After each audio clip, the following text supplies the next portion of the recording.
imbabazi ze nyinshi, ndamahoro nuwagiwe n'amaraso ye, komezwa n'ubuntu bwe kandi amfashe ukuboko kwe.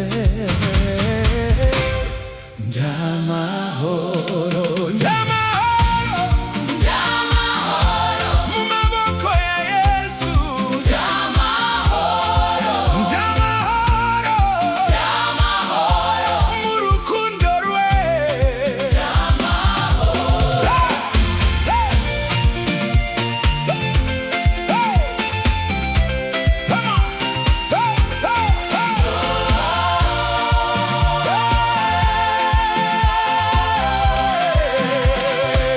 Yesu niwe bugingo bwanje, Ndamahoro, niwe mbaraga zanje, ubuntu bwe ntibushira, ubugwe ntibushira, urukundo rwe ntirurangira. Yesu niwe nkwiringira. Ndamahoro, naho haza ibyago byinshi,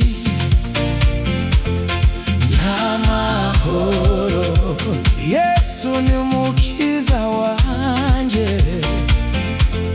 Ndamahoro, niringiye Imana Data, guma muri Yesu Kristo, nejejwe n'Umwuka Wera.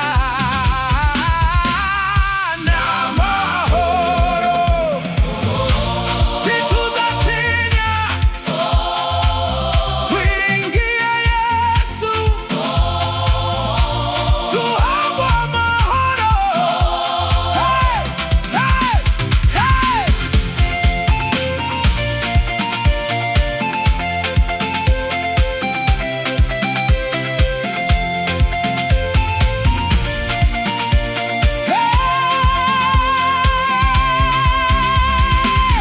Iyo imvura iguye, Yesu arahari, iyo mwijima uje, Yesu arahari, iyo inzege zishize, Yesu arakomeza, iyo umutima urira.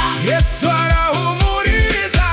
Ndamahoro, Ndamahoro mu rukundo rw'Uwiteka. ndamahoro, Ndamahoro ndamahoro, mu maboko ya Yesu. Ubuntu bwe ni bwinshi, imbabazi ze ntizishira, iteka ryose nzaririmba by'amahoro.